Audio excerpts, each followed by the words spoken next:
for the love that you guys gave to it. Thank you for the subscriptions. Thank you, welcome, new and everybody that subscribed. Thank you for liking, leaving a comment. It really means a lot. We're growing slowly, and I really appreciated you guys' feedback that you guys gave about how you guys liked the whisper like this compared to with the mask.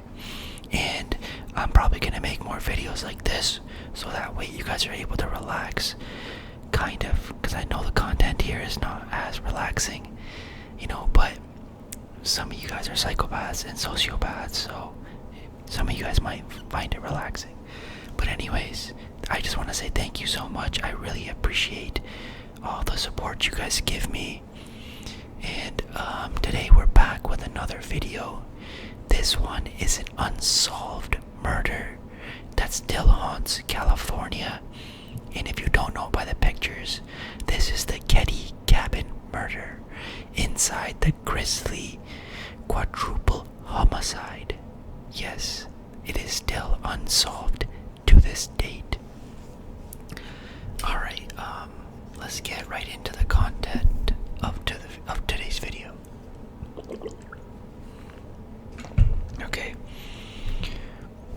so between April 11 and April 12, 1981, Glenna, Sue Sharp, and 3 others were brutally killed in the resort town of Keddie, California. To this day, murders remain unsolved.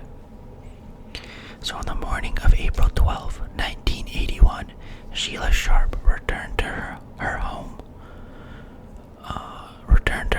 at Cabin 28 in the Keddie Resorts in California from the next door neighbor's house.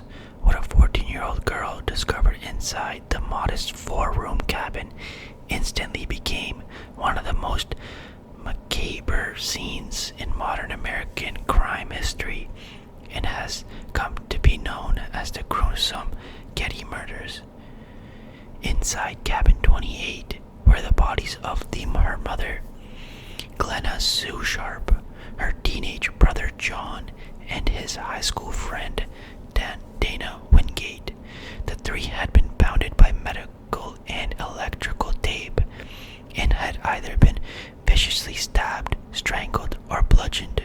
Sheila's sister, 12-year-old Dina Sharp, was nowhere to be found.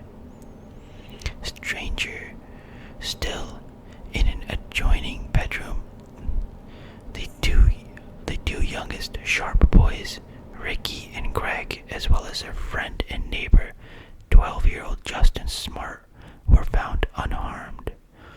They had apparently slept through the entire massacre, which had unfolded a mere feet from their beds. Okay, so the Sharp family moved into Cabin 28 the year before. Sue had just divorced her husband and brought her children from Connecticut to Keddie in Northern California. The 6 of them, 36-year-old Sue, 15-year-old John, 14-year-old daughter Sheila, and 12-year-old daughter Dina, and 10-year-old Rick, and 5-year-old Greg, were friendly with their nearby neighbors at the Keddie Resort. The night before the murders, Sheila had slept over a friend's house down the street. John and his 17-year-old friend Dana had hitchhiked to a nearby town of Quincy for a party and returned sometime later that evening. Dina had briefly joined her sister at the neighbor's house before returning home to her mother, 2 younger brothers, and one of the neighbor boys, Justin Smart. While Sheila returned home early the next morning to find her mother, brother, and his friend bloodied on the living room floor, she bolted back to the neighbor's house. Her friend's dad retrieved the 3 unharmed boys through their bedroom window so they would not have to see the scene. The murders had been notably violent. Investigators were called about an hour after Sheila had discovered her slain family. Deputy Hank Clement was the first to arrive on the scene and he reported blood everywhere on the walls. The bottom of the victim's shoes, Sue's bare feet, the bleeding in Dina's room, the furniture, the ceiling, the doors, and on the back steps. The prevalence of blood suggested to investigators that the victims had been moved and rearranged from the positions in which they were murdered. So the picture that you see on the top is the family about 4 years before the murders. Young John was the closest to the front door, face up, his hands blood covered and bound with medical tape. His throat had been slit. His friend Dana was on the floor beside him on his stomach. His head was badly damaged as though bashed in with a blunt object and lay partially on a pillow. He had been manually strangled. His ankles were tied with electric wire, which was wound also around John's ankles, so the two were connected. Sheila's mother had been covered partially with a blanket, though, that had done little to hide her gruesome injuries. On her side, the mother of 5 was naked from the waist down, tightly gagged with a bandana and her own underwear secured with medical tape. She had injuries consistent with a struggle and had an imprint of the butt of a .88 pellet gun on the side of her head. Like her son, her throat had been cut. All victims had suffered blunt force trauma by hammer or hammers. They also sustained multiple stab wounds. A bent steak knife was on the floor. A butcher knife and claw hammer, both also bloodied, were side by side on a small wooden table near the entry into the kitchen. It would take the police hours to realize that a 4th victim, Dina, was missing. So the botched investigation into the Cabin 28 murders. When it was eventually discovered that Dina Sharp was missing, the FBI arrived on the scene. The sheriff at the time of the murders, Doug Thomas, and his deputy, Lieutenant Don Stoy, were not initially able to discern an apparent motive. The murders at Keddie Cabin 28 appeared to be random acts of cruelty. The strangest thing is that there is no apparent motive. Any case without an apparent motive is the toughest to solve. Stoy recalled to the Sacramento Bee in 1987.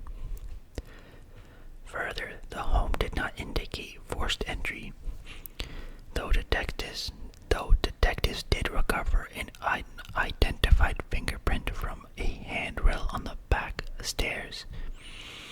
The cabin's telephone had been left off the hook, and all the lights had been shut off as well as the drapes closed.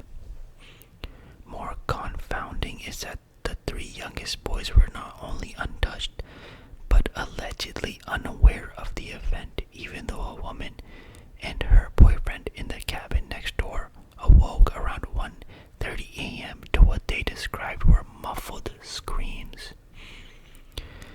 Unable to discern from where they were coming from, they went back to bed. However, though the boys initially claimed to have slept through the massacre, Ricky and Greg's friend Justin Smart did later say that he saw Sue with 2 men in the house that night. One reportedly had a mustache, and the other was clean-shaven with short hair. But both in glasses, one of the men had a hammer.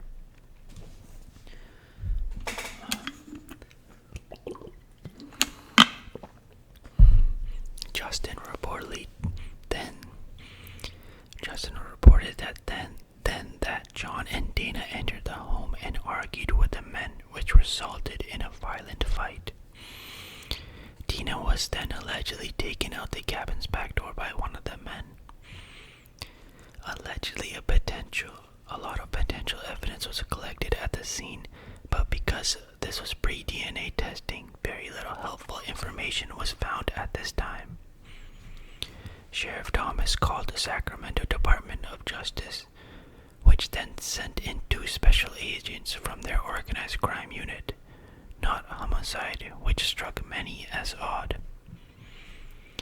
Immediately, the 2 lead suspects were Justin Smart's father and the Sharps' neighbor, Martin Smart, and his house guest, ex-convict John Bo Deeby, who was known to have connections to organized crime in the area.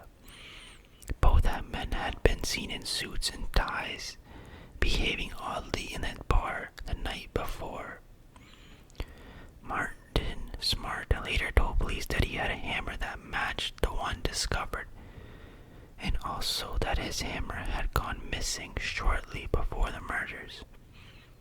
Later that year, a knife was recovered in a trash can outside the Keddie General Store. Authorities also believed this item to be linked to the crimes. It would be another 3 years after the Keddie murders that Tina was found. A man discovered a human skull in the adjoining Butte County, about 30 miles from Keddie in Plumas County.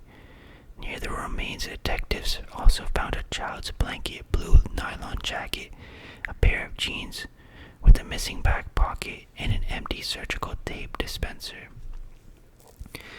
With that, the remains of Tina Sharp had been found, which made the crimes committed on April 11 or 12 a quadruple homicide.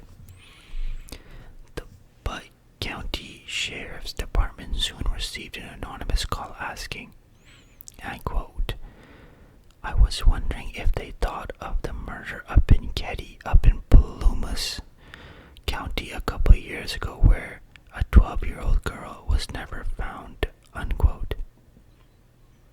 Meanwhile, Sheriff Thomas had resigned from the investigation 3 months in and take a job instead at the Sacramento DOJ. His handling of the case in retrospect would be considered disastrous at best and corrupt at worst. I was told the suspects were told to get out of town, so to me that means it was covered up, Sheila Sharp told CBS Sacramento in 2016. The Sharps' home was demolished in 2004. This is what it looks like. This is like the woody area that like you kind of have to walk through to get to the cabin. So some evidence that was overlooked and ignored. Remarkably, the tape of the anonymous tip regarding Tina was found sealed in case files, untouched by Plumas County Sheriff's Department until 2013, when the case was reopened with new investigators, Plumas Sheriff Greg Hagwood and Special Investigator Mike Gamberg. In 2016, Gamberg located a hammer believed to be one of the murder weapons in a dried-up pond in Keddie. Further, it came to light that Martin Smart, Marty's wife and mother of Justin, had left her husband on the day of the murder discovery, after which she provided Plumas County Sheriff's Department with a handwritten letter sent to her and signed by her estranged husband. It read, quote, I've paid the price of your love, and now that I've bought it with 4 people's lives, you tell me we are through. Great. What else do you want? Unquote. The letter was not treated as a confession, nor was it followed up on at any time, even though Marilyn admitted in a 2008 documentary that she thought her husband, his friend Bo, was responsible. Sheriff Thomas contradicted that this stated that Martin had successfully passed a polygraph test. It was later confirmed that Martin was close with the sheriff.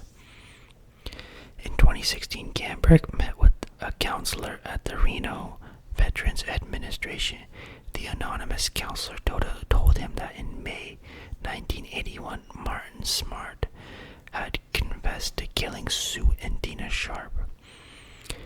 Quote, I killed the woman and her daughter, but I didn't have anything to do with the boys. Unquote. He told the counselor. When the DOJ was alerted to this confession in 1981, they dismissed it as hearsay. So the most widely accepted theory involves a love triangle between Martin, Marilyn, and Sue. It was believed that Martin and Sue were having an affair and that Sue was supposedly counseling Marilyn to leave her husband, who she had said was abusive to her. When Martin discovered this, he enlisted Bo, his friend and known mob enforcer, who had lived with the Smarts a mere 10 days before the Keddie murders, to take Sue out of the picture. This would account for Marilyn leaving her husband the day of the murder discovery. It would also explain why the Smart boy and the other Sharp boys in the adjoining room were spared. Additionally, it gives context to Martin's handwritten note that Marilyn gave to the Plumas Sheriff's Department. Some investigators who picked up the case when it reopened in 2013 tie the slangs into an even larger plot. To Gamberg, it is clear that the DOJ and the Thomas Run Sheriff Department covered it up. Is the way it sounds. He alleges that Bo and Martin fit into a larger drug smuggling scheme that involved the federal government. Martin was a known drug dealer, and Bo was connected to Chicago crime syndicates with financial interest in drug distribution. This might explain why the Sacramento DOJ sent two allegedly corrupt organized crime special agents instead of agents from the homicide department. It also provides an explanation as to why the two lead suspects were seemingly given a free pass and told to leave town by Sheriff Thomas. Furthermore, it suggests an answer as to why this case was handled so sloppily remains unsolved and is seemingly not a priority to the Sacramento DOJ. What is known is that this 37-year-old crime is far from a cold case, as new evidence sheds light on what may have occurred at Cabin 28 in Keddie, California. Although Martin Smart and Bo are now deceased, new DNA evidence has pointed investigators to other suspects who may have had a hand in these murders and who are still alive. So, quote, it is my belief that there were more than two people who were involved in the totality of the crime, the disposal of evidence, and the abduction of the little girl. Hagwood said, we're convinced that there are a handful of people that fit those roles who are still alive. So that is the unsolved murders of the Keddie Cabin. I'm actually curious to hear what you guys think and who could have possibly done it. The love triangle does make sense because, in a way, because it does make sense to me, because it's like your reputation on the line, right? Your wife leaves you, and it's like, that's my opinion. I think some guy just living with you who's just affiliated, right? Yeah, with the drug smugglers, he's affiliated. He's a convicted felon as well. Just happens to live with you for 10 days before the murder. That gives you enough time to make a plan, and right, and also the other thing is that this wasn't gunshots, right? This was done with a hammer and knife, and it's like, so with those type of killings, it's always personal, because when you're stabbing somebody, according to when I watch Criminal Minds and stuff like that, it's more personal, stabbing somebody, hitting somebody with a hammer. Whereas if it was like gunshots, like shooting, it's not as personal. It's just quickly done. Whereas if you're stabbing somebody multiple times, it's more of a personal rage that's coming out of you. So I believe it was done by somebody that they knew. And also how one of the smart boys, he was like, they didn't touch him and or his friend, which is even more suspicious as well. So that's another reason. I think those two are suspects, and it was definitely covered up, in my opinion. 37 years old, and they still haven't found the individual. So whoever like was kind of behind it either had really good ties, they had a lot of money, most likely, like to pay people off, which is how it happens. They probably had a lot of cash on hand, I'm guessing. So I think it was those two, Bo and his buddy. But actually, what do you guys think? Like, do you guys think it was a love triangle situation, or do you guys think it was just something completely random? Like, look at the picture in the left corner. Those are the woods you have to go to. So if it's completely random, and it says it's completely random, like, how are you navigating through those woods to get to that cabin? Like, you have to be familiar with somewhat familiar with that area, what's going on, how to get out with a girl too. Like Tina, she was found missing 30 miles away, so you have to be familiar with this area. That's why I also don't think it's random. But let me know. Thank you for watching. Thank you for listening. Please leave a like, a comment, subscribe. Thank you so much, and I look forward to making another video.